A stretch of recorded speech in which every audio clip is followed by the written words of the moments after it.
ಒಂದು ವೇಳೆ ನಮ್ಮ ಕೈ ಮುರಿದರೆ ಆ ಎಕ್ಸ್ರೇ ಯಂತ್ರ ಆ ಮುರಿದ ಮೂಳೆಯ ಬಿಳಿ ರೇಖೆಯನ್ನ ತುಂಬಾ ಸ್ಪಷ್ಟವಾಗಿ ತೋರಿಸುತ್ತೆ. ವೈದ್ಯರು ಇಲ್ಲಿದೆ ನೋಡಿ ಸಮಸ್ಯೆ ಅಂತ ಬೆರಳು ಮಾಡಿ ತೋರಿಸ್ತಾರೆ. ಹೌದು, ಆ ಮೆಡಿಕಲ್ ಫೀಲ್ಡ್ನಲ್ಲಿ ಎಲ್ಲವೂ ಕಣ್ಣಿಗೆ ಕಾಣುತ್ತೆ. ಎಕ್ಸಾಕ್ಟ್ಲಿ. ಇದು ತುಂಬಾ ಸುಲಭ ಅಲ್ವಾ? ನಾವು ಸಾಮಾನ್ಯವಾಗಿ ರೋಗ ನಿರ್ಣಯದ ಬಗ್ಗೆ ಮಾತಾಡುವಾಗ ಅಲ್ಲಿ ಒಂದು ರೀತಿಯ ನಿಖರತೆಯನ್ನ ನಿರೀಕ್ಷಿಸ್ತೀವಿ. ಕಣ್ಣಿಗೆ ಕಾಣುವಂತಿರ್ಬೇಕು ಮತ್ತೆ ಪರಿಹಾರ ನೇರವಾಗಿರ್ಬೇಕು. ಆದ್ರೆ ಆ ನರವಿಜ್ಞಾನ ಮತ್ತು ನಮ್ಮ ಭಾವನೆಗಳ ಜಗತ್ತಿಗೆ ಕಾಲಿಟ್ಟಾಗ ಆ ಎಕ್ಸ್ರೇ ಯಂತ್ರ ಇದ್ದಕ್ಕಿದ್ದಂತೆ ಕೆಟ್ಟೋದಂತೆ ಭಾಸವಾಗುತ್ತೆ. ನಿಜ, ನಾವಿಲ್ಲಿ ಎದುರಿಸ್ತಿರುವ ಸಮಸ್ಯೆಗಳು ಕಣ್ಣಿಗೆ ಕಾಣೋದಿಲ್ಲ. ಇಂದಿನ ನಮ್ಮ ಈ ಆಳವಾದ ವಿಶ್ಲೇಷಣೆಗೆ ಸ್ವಾಗತ. ನಾವಿಂದು the power of not reacting ಅನ್ನೋ ಒಂದು ಅದ್ಭುತವಾದ ವಿಷಯದ ಮೂಲಗಳನ್ನ ಚರ್ಚೆ ಮಾಡಲಿದ್ದೇವೆ.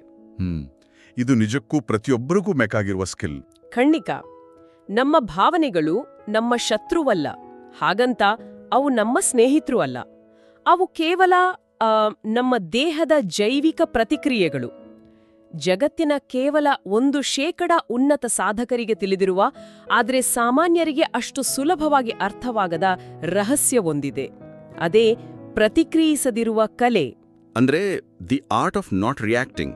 ಹೌದು, ಇದು ನಮ್ಮ ಭಾವನೆಗಳನ್ನ ಸಂಪೂರ್ಣವಾಗಿ ಅಳಿಸಿ ಹಾಕುವ ಬಗ್ಗೆ ಅಲ್ಲ, ಬದಲಾಗಿ ಪ್ರಚೋದನೆ ಮತ್ತು ನಮ್ಮ ಪ್ರತಿಕ್ರಿಯೆಯ ನಡುವೆ ಇರುವ ಆ ಒಂದು ಸಣ್ಣ ಜಾಗ ಇದೆಯಲ್ಲ, ಅಂದ್ರೆ space between stimulus and response, ಅದನ್ನ ಹೇಗೆ ನಮ್ಮ ನಿಯಂತ್ರಣಕ್ಕೆ ತೆಗೆದುಕೊಳ್ಳಬಹುದು ಅನ್ನೋದನ್ನ ಅರ್ಥ ಮಾಡ್ಕೊಳ್ಳೋದೇ ಈ ಡೀಪ್ ಡೈವ್ನ ಉದ್ದೇಶ.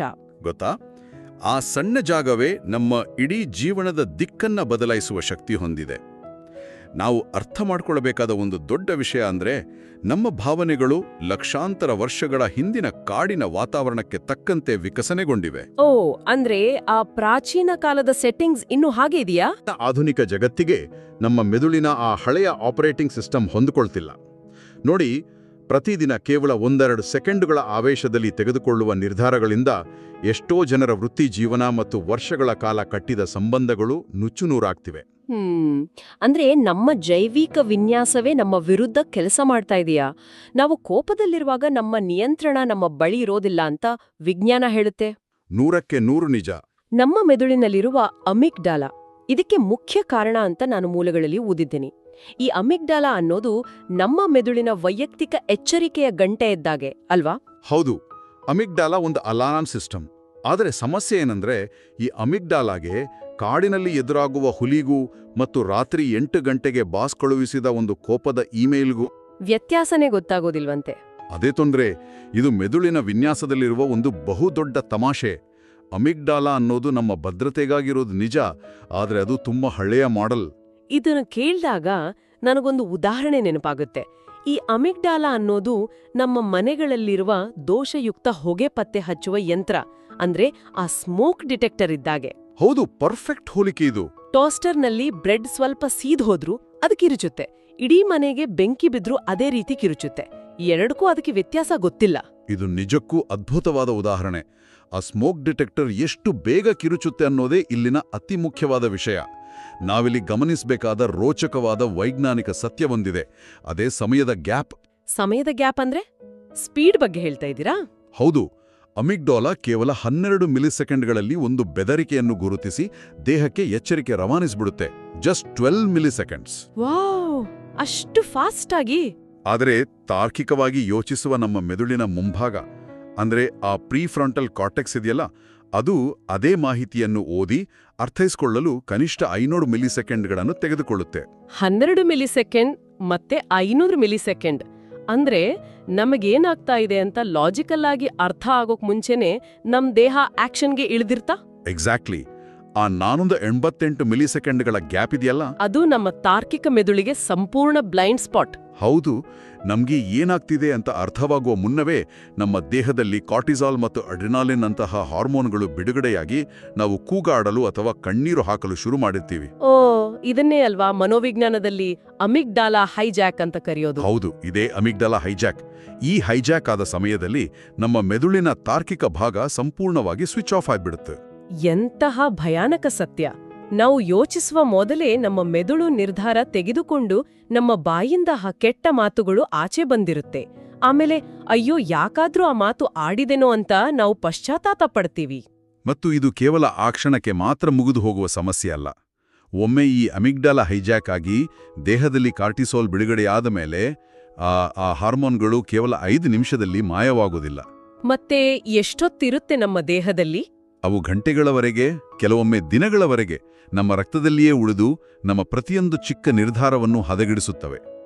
ಬೆಳಗ್ಗೆ ಮನೆಯಲ್ಲಿ ಸಂಗಾತಿಯೊಂದಿಗೆ ಆದ ಒಂದು ಸಣ್ಣ ಜಗಳ ಇಡೀ ದಿನ ಆಫೀಸ್ನಲ್ಲಿ ನಮ್ಮ ಮೂಡ್ ಹಾಳು ಮಾಡೋದು, ಬೇರೆಯವರ ಮೇಲೆ ರೇಗಾಡುವಂತೆ ಮಾಡೋದು ಇದೇ ಕಾರಣಕ್ಕೆ.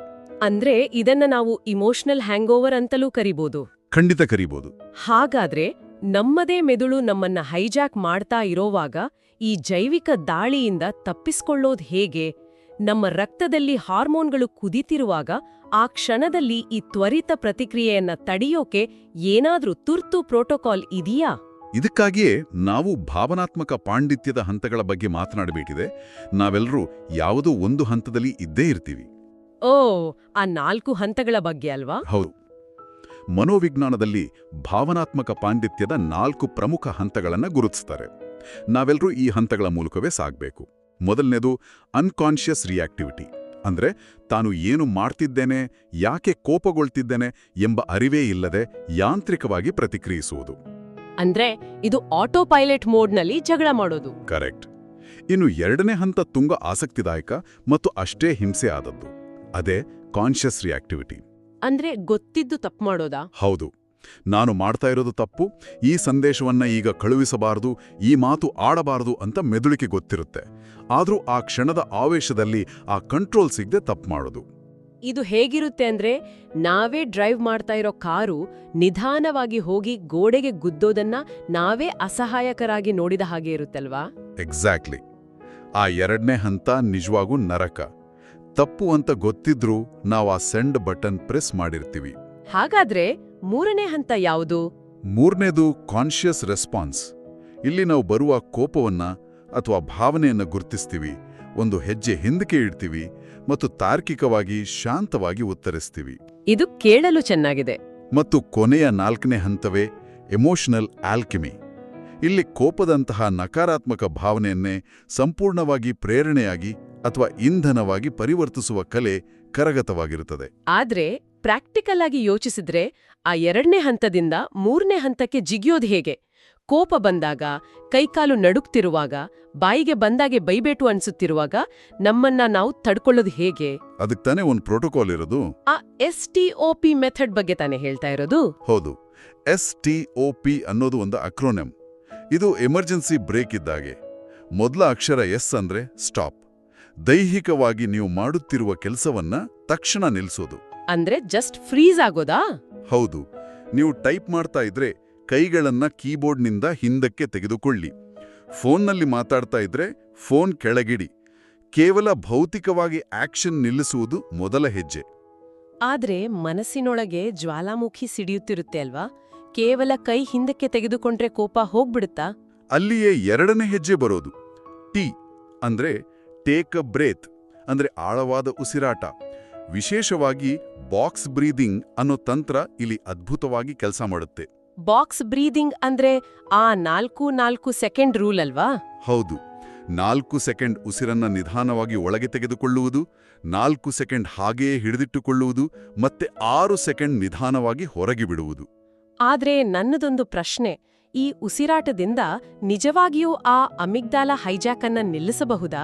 ಇದರ ಹಿಂದಿನ ವಿಜ್ಞಾನ ಏನು? ಸುಮ್ಮನೆ ಉಸಿರಾಡಿದ್ರೆ ಕೋಪ ಹೇಗೆ ಕಡಿಮೆ ಆಗುತ್ತೆ? ಪಕ್ಕಾ ಬಯಾಲಜಿ. ನೀವು ಈ ರೀತಿ ಆಳವಾಗಿ ಮತ್ತು ನಿಧಾನವಾಗಿ ಉಸಿರಾಡಿದಾಗ ನಿಮ್ಮ ಹೃದಯದ ಬಡಿತ ಭೌತಿಕವಾಗಿ ಕಡಿಮೆಯಾಗುತ್ತೆ. ಇದು ನಿಮ್ಮ ದೇಹದ ಪ್ಯಾರಾಸಿಂಪಥೆಟಿಕ್ ನರ್ವಸ್ ಸಿಸ್ಟಮ್ ಅನ್ನ ಸಕ್ರಿಯಗೊಳಿಸುತ್ತೆ. ಅಂದ್ರೆ ನಮ್ಮ ರಿಲ್ಯಾಕ್ಸೇಷನ್ ಸಿಸ್ಟಮ್. ಹೌದು. ನಿಮ್ಮ ಮೆದುಳಿಗೆ ಇಲ್ಲಿ ಯಾವ ಹುಲಿಯೂ ನಮ್ಮನ್ನ ಅಟ್ಟಿಸ್ಕೊಂಡು ಬರ್ತಾ ಇಲ್ಲ, ನಾವೀಗ ಸೇಫ್ ಆಗಿದ್ದೀವಿ ಅನ್ನೋ ಸಿಗ್ನಲ್ ಹೋಗುತ್ತೆ. ತಕ್ಷಣ ಅಮಿಗ್ಡಾಲ ಆಫ್ ಆಗಿ ನಿಮ್ಮ ಲಾಜಿಕಲ್ ಮೆದುಳು ಮತ್ತೆ ಆನ್ ಆಗುತ್ತೆ. ವಾವ್! ಅಂದ್ರೆ ನಮ್ಮ ಉಸಿರಾಟದ ಮೂಲಕ ನಾವು ನಮ್ಮ ಮೆದುಳನ್ನೇ ಹ್ಯಾಕ್ ಮಾಡ್ತಾ ಇದೀವಿ ಅಂತಾಯ್ತು. ಹೌದು. ಇನ್ನು ಓ ಅಂದ್ರೆ ಅಬ್ಸರ್ವ್. ಈಗ ಮೆದುಳು ಸ್ವಲ್ಪ ಶಾಂತವಾಗಿರುತ್ತೆ. ಆಗ ವಾಸ್ತವ ಮತ್ತು ನಿಮ್ಮ ಕಲ್ಪನೆಯ ನಡುವಿನ ವ್ಯತ್ಯಾಸವನ್ನ ವಸ್ತುನಿಷ್ಠವಾಗಿ ಗಮನಿಸುವುದು. ಅಂದ್ರೆ ಫ್ಯಾಕ್ಟ್ ಮತ್ತೆ ಫಿಕ್ಷನ್ನ ಬೇರೆ ಮಾಡೋದು. ಕರೆಕ್ಟ್. ನನ್ನ ಬಾಸ್ ನನ್ನನ್ನ ಟಾರ್ಗೆಟ್ ಮಾಡ್ತಾ ಇದ್ದಾರೆ ಅನ್ನೋದು ಕಲ್ಪನೆ. ಬಾಸ್ ಈ ಪ್ರಾಜೆಕ್ಟ್ ಬಗ್ಗೆ ಅಪ್ಡೇಟ್ ಕೇಳ್ತಾ ಇದ್ದಾರೆ ಅನ್ನೋದು ವಾಸ್ತವ. ಕ್ಲಿಯರ್ ಆಗಿ ಯೋಚನೆ ಮಾಡೋಕೆ ಶುರು ಮಾಡ್ತೀವಿ. ಕೊನೆಯದಾಗಿ ಪಿ ಅಂದ್ರೆ ಪ್ರೊಸೀಡ್. ಈಗ ನಿಮ್ಮ ಮೌಲ್ಯಗಳು ಮತ್ತು ನಿಮ್ಮ ನಿಜವಾದ ಗುರಿಗಳಿಗೆ ಅನುಗುಣವಾಗಿ ಪ್ರಜ್ಞಾಪೂರ್ವಕವಾಗಿ ಮುಂದಿನ ಹೆಜ್ಜೆ ಇಡುವುದು. ಆದ್ರೆ ಪ್ರಾಮಾಣಿಕವಾಗಿ ಹೇಳಿ, ಯಾರಾದ್ರೂ ನಮ್ಮ ಮುಖದ ಮೇಲೆ ಕೂಗಾಡ್ತಿರುವಾಗ ಅಥವಾ ನಮಗೆ ವಿಪರೀತ ಟೆನ್ಷನ್ ಆದಾಗ ಈ STOP ಅನ್ನೋ ಅಕ್ಷರಗಳನ್ನು ನೆನಪಿಸ್ಕೊಳ್ಳೋಕೆ ಸಾಧ್ಯನಾ? ಖಂಡಿತ ಕಷ್ಟ. ಹೌದು, ನನಗನ್ಸೋ ಮಟ್ಟಿಗೆ ಆ ಕ್ಷಣದಲ್ಲಿ ಇದ್ಯಾವುದೂ ತಲೆಗೆ ಬರೋದಿಲ್ಲ. ಇದು ತುಂಬಾ ಪ್ರಾಕ್ಟಿಕಲ್ ಆದ ಪ್ರಶ್ನೆ. ಆರಂಭಿಕ ದಿನಗಳಲ್ಲಿ ಇದು ಖಂಡಿತ ಕಷ್ಟ. ಆದರೆ ಇಲ್ಲಿ ನಾವೊಂದು ಟ್ರಿಕ್ ಯೂಸ್ ಮಾಡಬೇಕು. ನಮ್ಮ ದೇಹದ ಲಕ್ಷಣಗಳನ್ನೇ ಅರ್ಲಿ ವಾರ್ನಿಂಗ್ ಸಿಸ್ಟಮ್ ಆಗಿ ಬಳಸಲು ಕಲಿಬೇಕು. ದೇಹದ ಲಕ್ಷಣಗಳು ಅಂದ್ರೆ ಫಿಸಿಕಲ್ ಸಿಗ್ನಲ್ಸ್? ಹೌದು. ಮೆದುಳು ಹೈಜಾಕ್ ಆಗುವಾಗ ನಮ್ಮ ದೇಹ ಕೆಲವು ಸಿಗ್ನಲ್ ಕೊಡುತ್ತೆ. ಹೃದಯದ ಬಡಿತ ದಿಢೀರ್ನೆ ಹೆಚ್ಚಾಗುವುದು, ಉಸಿರಾಟ ವೇಗವಾಗುವುದು, ಕುತ್ತಿಗೆ ಅಥವಾ ಮುಖ ಬಿಸಿಯಾಗುವುದು. ಇವೆಲ್ಲ ಸೂಚನೆಗಳು ಅಲ್ವಾ? ಎಕ್ಸಾಕ್ಟ್ಲಿ. ಇದನ್ನ ನಾವು ಮೊದಲೇ ಗುರುತಿಸಲು ಪ್ರಾಕ್ಟೀಸ್ ಮಾಡಿದ್ರೆ, ಇಡೀ STOP ಮೆಥಡ್ ಮಾಡದಿದ್ರೂ ಪರವಾಗಿಲ್ಲ, ಕೇವಲ ಸ್ಟಾಪ್ ಎಂಬ ಮೊದಲ ಹೆಜ್ಜೆ ಇಟ್ರೂ ಸಾಕು. ಒಂದು ಕ್ಷಣ ಫೋನ್ ಕೆಳಗಿಟ್ಟು ರೂಮಿನಿಂದ ಆಚೆ ಬಂದ್ರೆ ಆ ನಕಾರಾತ್ಮಕ ಸೈಕಲ್ ಬ್ರೇಕ್ ಆಗ್ಬಿಡತ್ತೆ. ಉಳಿದದ್ದನ್ನ ನಿಧಾನವಾಗಿ ಮಾಡ್ಬೋದು. ಸರಿ, ಇದು ಕೇವಲ ತುರ್ತು ಪರಿಸ್ಥಿತಿಯ ಡ್ಯಾಮೇಜ್ ಕಂಟ್ರೋಲ್ ಆಯ್ತು. ಆದರೆ ಪ್ರತಿ ಬಾರಿಯೂ ಹೀಗೆ ಫೈಟ್ ಮಾಡೋದ್ರ ಬದಲು ನಮ್ಮ ಮೆದುಳಿನ ರಚನೆಯನ್ನೇ ಶಾಶ್ವತವಾಗಿ ಬದಲಾಯಿಸಲು ಸಾಧ್ಯವೇ? ಖಂಡಿತ ಸಾಧ್ಯ. ಪ್ರತಿ ಸಣ್ಣ ವಿಷಯಕ್ಕೂ ರಿಯಾಕ್ಟ್ ಮಾಡದ ಹಾಗೆ ನಮ್ಮನ್ನ ನಾವು ಟ್ಯೂನ್ ಮಾಡಬಹುದಾ? ಹೌದು. ನರವಿಜ್ಞಾನ ಇದಕ್ಕೆ ಬಹಳ ಸ್ಪಷ್ಟವಾದ ಉತ್ತರ ನೀಡುತ್ತೆ. ಇದನ್ನೇ ನಾವು ನ್ಯೂರೋಪ್ಲಾಸ್ಟಿಸಿಟಿ ಅಂತ ಕರೆಯೋದು. ನಾವು ನಿರಂತರವಾಗಿ ಈ ವಿರಾಮವನ್ನ, ಅಂದ್ರೆ ಪ್ರತಿಕ್ರಿಯಿಸು ಮುನ್ನ ಒಂದು ಕ್ಷಣ ಯೋಚಿಸುವುದನ್ನ ಅಭ್ಯಾಸ ಮಾಡಿದಂತೆಲ್ಲ ನಮ್ಮ ಮೆದುಳಿನಲ್ಲಿ ಅದ್ಭುತವಾದ ಬದಲಾವಣೆಗಳಾಗ್ತವೆ. ಭೌತಿಕ ಬದಲಾವಣೆಗಳು? ಹೌದು. ಆ ಎಚ್ಚರಿಕೆಯ ಗಂಟೆಯಾದ ಅಮಿಗ್ಡಾಲಾದ ಗಾತ್ರ ದೈಹಿಕವಾಗಿ ಚಿಕ್ಕದಾಗುತ್ತೆ ಮತ್ತು ತಾರ್ಕಿಕವಾಗಿ ಯೋಚಿಸುವ ಪ್ರೀಫ್ರಂಟಲ್ ಕಾರ್ಟೆಕ್ಸ್ ದಪ್ಪವಾಗುತ್ತೆ. ಇದು ಕೇವಲ ಸೈದ್ಧಾಂತಿಕವಲ್ಲ, MRI ಸ್ಕ್ಯಾನ್ಗಳಲ್ಲಿ ಇದು ಸಾಬೀತಾಗಿದೆ. ಅಂದ್ರೆ ಜಿಮ್ಗೆ ಹೋಗಿ ಮಸಲ್ಸ್ ಬಿಲ್ಡ್ ಮಾಡಿದ ಹಾಗೆ ನಮ್ಮ ಮೆದುಳನ್ನೇ ರೀವೈರ್ ಮಾಡಬಹುದು ಅಂತಾಯ್ತು. ನಾನು ಇನ್ನೊಂದು ಪದ ಕೇಳಿದಿನಿ ಮೂಲಗಳಲ್ಲಿ, DMN ಅಥವಾ ಡಿಫಾಲ್ಟ್ ಮೋಡ್ ನೆಟ್ವರ್ಕ್ ಅಂತ. ಓ ಹೌದು. ಮೆದುಳು ಶಾಂತವಾದಾಗ ಇದು ಬದಲಾಗುತ್ತಾ? ಖಂಡಿತ. ಈ ಡಿಫಾಲ್ಟ್ ಮೋಡ್ ನೆಟ್ವರ್ಕ್ ಅಂದ್ರೇನು ಗೊತ್ತಾ? ನಮ್ಮ ಕಂಪ್ಯೂಟರ್ನಲ್ಲಿ ಸ್ಕ್ರೀನ್ ಸೇವರ್ ಇರುತ್ತಲ್ವಾ, ಹಾಗೆ ನಾವು ಸುಮ್ಮನೆ ಕೂತಾಗ, ಯಾವುದೇ ಕೆಲಸ ಮಾಡ್ದಿದ್ದಾಗ ನಮ್ಮ ಮೆದುಳು ಬ್ಯಾಕ್ಗ್ರೌಂಡ್ನಲ್ಲಿ ಏನೇನೋ ಯೋಚನೆ ಮಾಡ್ತಾ ಇರುತ್ತೆ. ಹೌದು, ಹಳೆಯದನ್ನ ನೆನ್ಪಿಸ್ಕೊಂಡು ಚಿಂತೆ ಮಾಡೋದು, ನಾಳೆ ಏನಾಗುತ್ತೋ ಅಂತ ಭಯಪಡೋದು. ಕರೆಕ್ಟ್. ಇದೆಲ್ಲ ಮಾಡೋದು ಈ DMN. ನಾವು ಇಮೋಷನಲ್ ಕಂಟ್ರೋಲ್ ಪ್ರಾಕ್ಟೀಸ್ ಮಾಡಿದಾಗ ಈ DMN ತುಂಬಾ ಶಾಂತವಾಗುತ್ತೆ. ನಾವು ಓವರ್ ಥಿಂಕಿಂಗ್ ಮಾಡೋದು ಕಡಿಮೆ ಆಗುತ್ತೆ. ಇದನ್ನ ಸಾಧಿಸೋಕೆ ಏನಾದ್ರೂ ಸುಧಾರಿತ ತಂತ್ರಗಳಿವ್ಯಾ? ಯಾಕಂದ್ರೆ ಕೇವಲ ಉಸಿರಾಟದಿಂದ ಇಡೀ ಮೆದುಳನ್ನ ಬದಲಾಯಿಸೋಕೆ ಸಾಧ್ಯವಿಲ್ಲ ಅನಿಸುತ್ತೆ. ಹೌದು. ಇದಕ್ಕೆ ಮನೋವಿಜ್ಞಾನಿಗಳು 3 ಸುಧಾರಿತ ತಂತ್ರಗಳನ್ನು ಸೂಚಿಸ್ತಾರೆ. ಮೊದಲನೇದು ಕಾಗ್ನಿಟಿವ್ ರೀಫ್ರೇಮಿಂಗ್. ಕಾಗ್ನಿಟಿವ್ ರೀಫ್ರೇಮಿಂಗ್ ಅಂದ್ರೇನು? ಅಂದ್ರೆ ಯಾವುದೇ ಒಂದು ಘಟನೆ ನಡೆದಾಗ ನಮ್ಮ ಡಿಫಾಲ್ಟ್ ನೆಗೆಟಿವ್ ಯೋಚನೆಯನ್ನ ಬದಿಗಿಟ್ಟು ಅದಕ್ಕೆ ಕನಿಷ್ಠ 3 ವಿಭಿನ್ನ ಕಾರಣಗಳನ್ನು ಕಲ್ಪಿಸಿಕೊಳ್ಳೋದು. ಇದಕ್ಕೊಂದು ರಿಯಲ್ ಲೈಫ್ ಉದಾಹರಣೆ ಕೊಡ್ಬೋದಾ, ನಮ್ಗೆ ಅರ್ಥ ಆಗೋ ಹಾಗೆ? ಖಂಡಿತ. ಈಗ ನೋಡಿ, ನೀವೊಂದು ಮೀಟಿಂಗ್ಗೆ ಹೋಗ್ತಾ ಇದ್ದೀರಾ. ಟ್ರಾಫಿಕ್ನಲ್ಲಿ ಯಾರೋ ಒಬ್ರು ತಮ್ಮ ಕಾರನ್ನ ನಿಮ್ಮ ಕಾರಿನ ಮುಂದೆ ರಫ್ ಆಗಿ ನುಗ್ಗಿಸ್ಕೊಂಡು ಹೋಗ್ತಾರೆ. ಆಬ್ವಿಯಸ್ಲಿ ಕೋಪ ಬರುತ್ತೆ. ಹೌದು. ತಕ್ಷಣ ನಿಮಗೆ ಕೋಪ ಬರುತ್ತೆ, ಇವನೆಷ್ಟು ಅಹಂಕಾರಿ ಅಂತ ಬೈಕೊಳ್ತೀರಾ. ಇದು ಡಿಫಾಲ್ಟ್ ರಿಯಾಕ್ಷನ್. ಆದರೆ ಕಾಗ್ನಿಟಿವ್ ರೀಫ್ರೇಮಿಂಗ್ನಲ್ಲಿ ನೀವು ಬೇರೆ ಆಯಾಮಗಳನ್ನು ಯೋಚಿಸ್ತೀರಾ. ಅಂದ್ರೆ ಬೇರೆ ಏನು ಕಾರಣ ಇರ್ಬೋದು ಅಂತ ಯೋಚಿಸೋದಾ? ಹೌದು. ಬಹುಶಃ ಅವರ ಮಗುವಿಗೆ ಹುಷಾರಿಲ್ಲ, ಆಸ್ಪತ್ರೆಗೆ ಧಾವಿಸ್ತಿರ್ಬೋದು, ಅಥವಾ ಅವರಿಗೆ ಫ್ಲೈಟ್ ಮಿಸ್ ಆಗೋ ಆತಂಕ ಇರ್ಬೋದು ಅಂತ. ಇದು ನಿಜವೋ ಸುಳ್ಳೋ ಮುಖ್ಯವಲ್ಲ. ಆದರೆ ಹೀಗೆ ಯೋಚಿಸಿದ ತಕ್ಷಣ ನಿಮ್ಮ ಮೆದುಳಿಗೆ ಹೋಗುವ ಕೋಪದ ಸಿಗ್ನಲ್ ಕಟ್ಟಾಗುತ್ತೆ. ನಿಮ್ಮ ದಿನ ಹಾಳಾಗುವುದಿಲ್ಲ. ಓ, ಇದು ನಿಜಕ್ಕೂ ಪವರ್ಫುಲ್. ನಮಗೆ ನಾವು ಹೇಳ್ಕೊಳ್ಳೋ ಕಥೆ ನಮ್ಮ ಎಮೋಷನ್ ಅನ್ನ ಕಂಟ್ರೋಲ್ ಮಾಡುತ್ತೆ. ಇನ್ನು ಎರಡನೇ ತಂತ್ರ ಯಾವುದು? ಎರಡನೆಯದು ಇಮೋಷನಲ್ ಲೇಬಲಿಂಗ್. ಅಂದ್ರೆ ಆ ಕ್ಷಣದಲ್ಲಿ ನಮಗೆ ಏನಾಗುತ್ತಿದೆ ಅನ್ನೋದನ್ನ ಸ್ಪಷ್ಟವಾಗಿ, ನಿಖರವಾಗಿ ಹೆಸರಿಸೋದು. ಕೇವಲ ನನಗೆ ತುಂಬ ಕೆಟ್ಟದಾಗಿ ಫೀಲ್ ಆಗ್ತಾ ಇದೆ ಅಂತ ಹೇಳೋ ಬದಲು ನಿಖರವಾದ ಪದ ಬಳಸೋದು. ಇಲ್ಲಿಯೇ ಇದು ನಿಜಕ್ಕೂ ಕುತೂಹಲಕಾರಿಯಾಗೋದು. ಈ ಇಮೋಷನಲ್ ಲೇಬಲಿಂಗ್ ಅನ್ನೋದು ಹೇಗಿದೆ ಅಂದ್ರೆ, ಕಾರಿನ ಇಂಜಿನ್ ರಿಪೇರಿ ಮಾಡುವಾಗ ನಾವು ಮೆಕ್ಯಾನಿಕ್ ಬಳಿ ಹೋಗಿ ಕೇವಲ ಕಾರು ಕೆಟ್ಟಿದೆ ಅಂದ್ರೆ ಅವನಿಗೆ ಏನ್ ಮಾಡ್ಬೇಕು ಅಂತ ಗೊತ್ತಾಗೋದಿಲ್ಲ. ಹೌದು, ಸ್ಪೆಸಿಫಿಕ್ ಆಗಿ ಹೇಳಬೇಕು. ಅದೇ ಸ್ಪಾರ್ಕ್ ಪ್ಲಗ್ನಲ್ಲಿ ಸಮಸ್ಯೆ ಇದೆ ಅಂತ ನಿಖರವಾಗಿ ಗುರುತಿಸಿದ್ರೆ ರಿಪೇರಿ ಮಾಡೋದು ಸುಲಭ ಅಲ್ವಾ?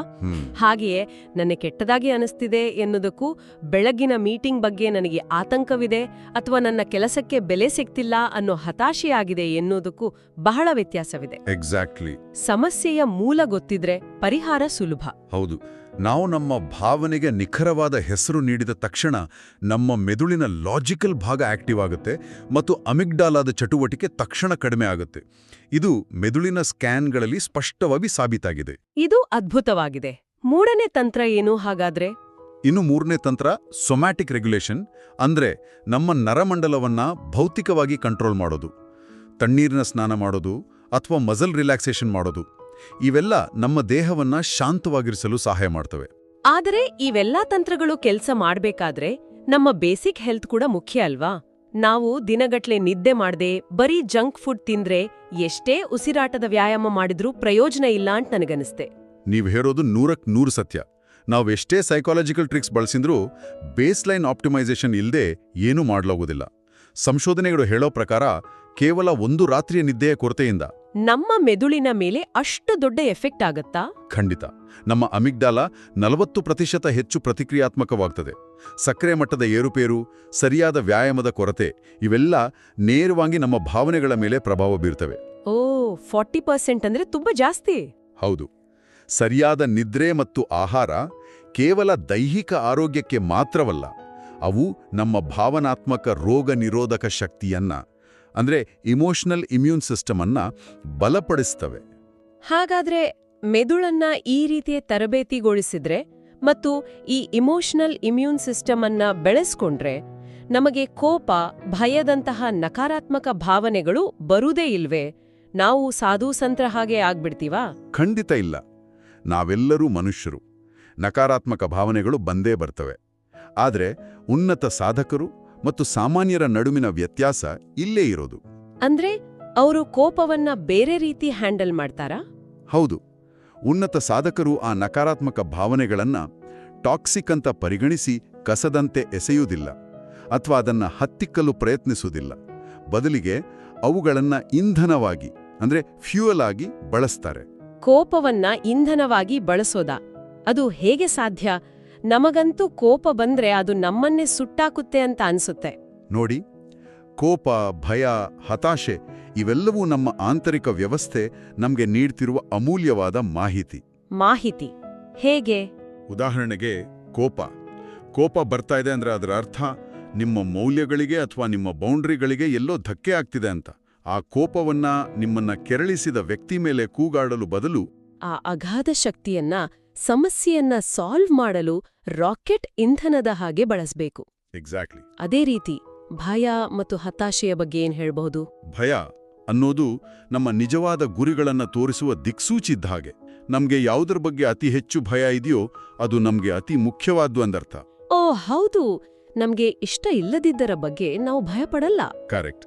ಹಾಗೆ ಹತಾಶೆ ಅಥವಾ ಫ್ರಸ್ಟ್ರೇಷನ್, ನಮ್ಗೆ ಯಾವುದಾದ್ರೂ ಕೆಲಸದಲ್ಲಿ ಪದೇ ಪದೇ ಹತಾಶೆ ಆಗ್ತಾ ಇದೆ ಅಂದ್ರೆ ನಾವು ಕೋಪಗೊಳ್ಳುವ ಬದಲು ಅರ್ಥ ಮಾಡ್ಕೊಳ್ಬೇಕು, ನಮ್ಮ ಸ್ಕಿಲ್ಸ್ ಕಮ್ಮಿ ಇದೆ ಅಂತನಾ? ಹೌದು, ನಮ್ಮ ಪ್ರಸ್ತುತ ಕೌಶಲ್ಯಗಳು ಅಥವಾ ಸ್ಕಿಲ್ಸ್ ಆ ಕೆಲಸಕ್ಕೆ ಸಾಕಾಗುತ್ತಿಲ್ಲ, ನಮ್ಮ ಸ್ಕಿಲ್ಸ್ ಅನ್ನ ಅಪ್ಗ್ರೇಡ್ ಮಾಡುವ ಸಮಯ ಬಂದಿದೆ ಅಂತ.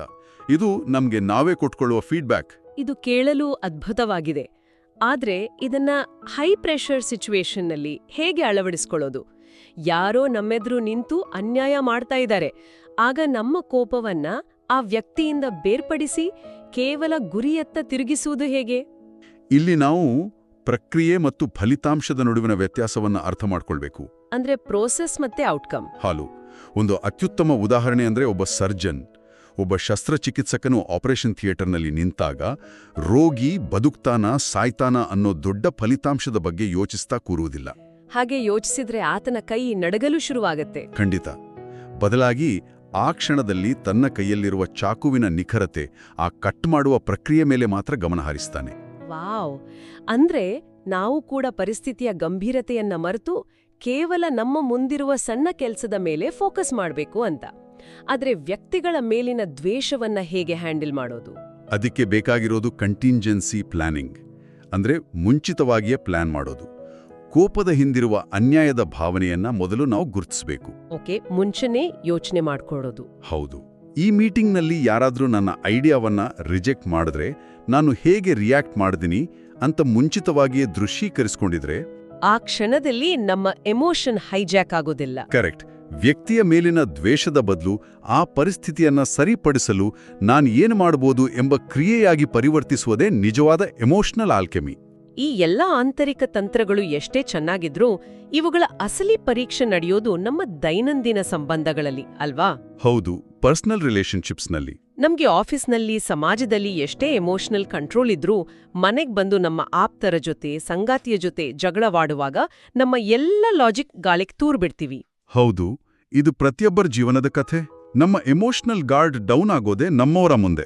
ಇಲ್ಲಿಯೇ ನಾವು ಆ 50% ರೂಲ್ ಅನ್ನೋ ಮ್ಯಾಜಿಕ್ ನಿಯಮವನ್ನು ಅರ್ಥ ಮಾಡ್ಕೋಬೇಕು. ಏನಿದು 50% ರೂಲ್?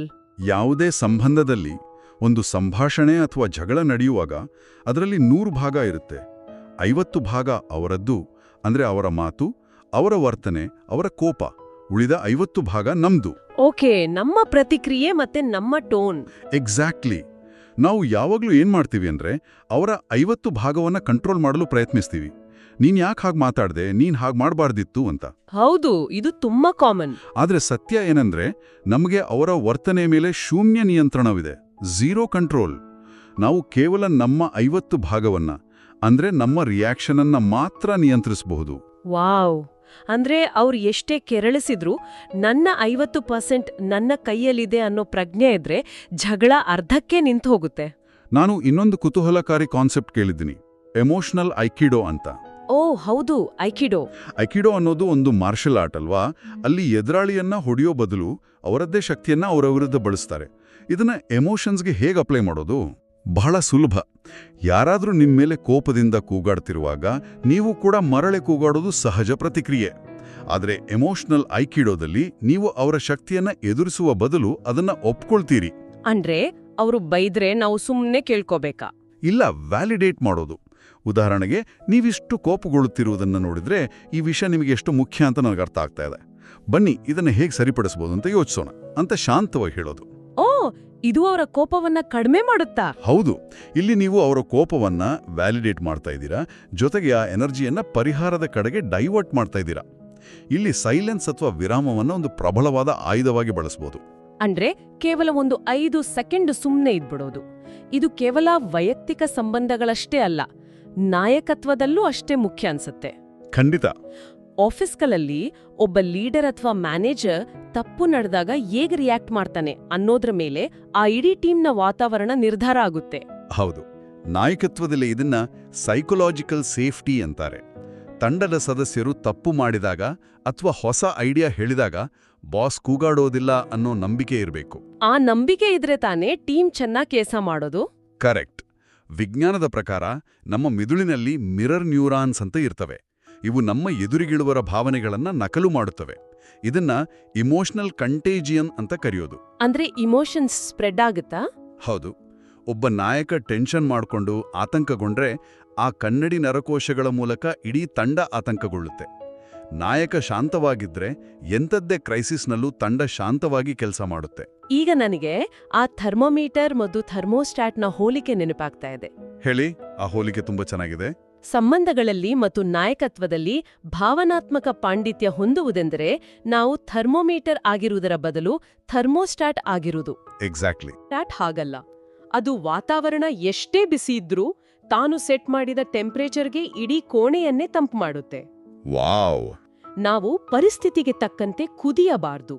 ಬದಲಿಗೆ ಆ ಕೋಣೆಯ ಉಷ್ಣತೆಯನ್ನ ನಾವು ಸೆಟ್ ಮಾಡಬೇಕು. ಅದ್ಭುತವಾಗಿ ಹೇಳಿದ್ರಿ. ಆದ್ರೆ ನೆನಪಿಡಿ, ಇದು ಕೇವಲ ಒಂದು ದಿನದಲ್ಲಿ ಆಗುವ ಮ್ಯಾಜಿಕ್ ಅಲ್ಲ. ಇದೆಲ್ಲವೂ ಸಂಯೋಜಿತ ಪರಿಣಾಮ ಅಥವಾ ಕಾಂಪೌಂಡ್ ಎಫೆಕ್ಟ್ ಮೂಲಕ ಕೆಲಸ ಮಾಡುತ್ತೆ. ಅಂದ್ರೆ ಕನ್ಸಿಸ್ಟೆನ್ಸಿ ಬೇಕು. ಹೌದು. ಇದು ನಮ್ಮ ಮೆದುಳಿನ ಕಂಪ್ಯೂಟರ್ನ ಹೊಸ ಆಪರೇಟಿಂಗ್ ಸಿಸ್ಟಮ್ ಇದ್ದಂತೆ. ಇಮೋಷನಲ್ OS ಅಂತ ಹೇಳ್ಬೋದು.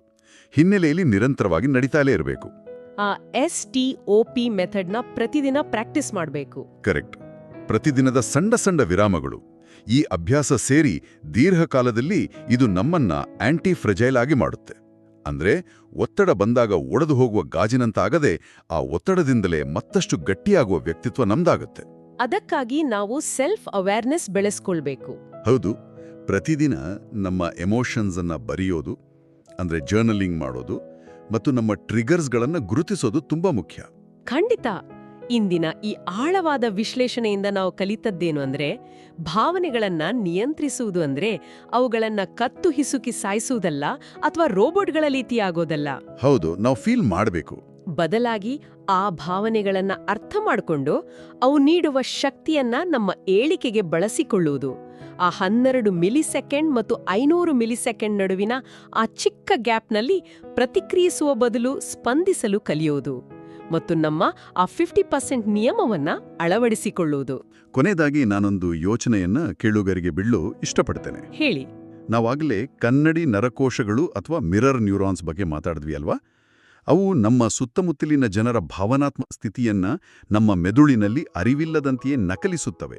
ಹೌದು, ಎಮೋಷನ್ಸ್ ಸ್ಪ್ರೆಡ್ ಆದತ್ತೆ ಅಂತ ಹೇಳಿದ್ರಿ. ಹಾಗಾದ್ರೆ ಒಮ್ಮೆ ಯೋಚಿಸಿ, ನಾವು ಪ್ರತಿದಿನ ಅನುಭವಿಸುವ ನಮ್ಮದೇ ಎನ್ನುವ ಕೋಪ, ಆತಂಕ ಮತ್ತು ಒತ್ತಡಗಳು ನಿಜಕ್ಕೂ ನಮ್ಮದೇ ಆಗಿವೆಯಾ?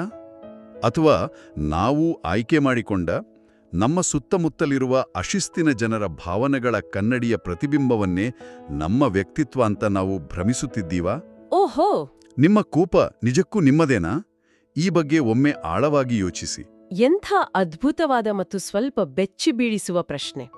ನಮ್ಮ ಭಾವನೆಗಳು ನಮ್ಮದೇ ಅಲ್ಲದೇ ಇರಬಹುದು ಅನ್ನೋ ಆಲೋಚನೆಯೇ ಒಂದು ಹೊಸ ದೃಷ್ಟಿಕೋನ ನೀಡುತ್ತೆ. ಆಲೋಚನೆಗೆ ಹಚ್ಚುವ ಈ ಮಾತಿನೊಂದಿಗೆ ಇಂದಿನ ನಮ್ಮ ಡೀಪ್ ಡೈವ್ ಅಥವಾ ಆಳವಾದ ವಿಶ್ಲೇಷಣೆಯನ್ನ ಮುಕ್ತಾಯಗೊಳಿಸುತ್ತಿದ್ದೇವೆ. ನಿಮ್ಮ ಆ 488 ಮಿಲಿಸೆಕೆಂಡ್ಗಳನ್ನ ಇಂದಿನಿಂದಲೇ ನಿಮ್ಮದಾಗಿಸ್ಕೊಳ್ಳಿ. ಮುಂದಿನ ಮತ್ತೊಂದು ಕುತೂಹಲಕಾರಿ ವಿಶ್ಲೇಷಣೆಯಲ್ಲಿ ಭೇಟಿಯಾಗೋಣ.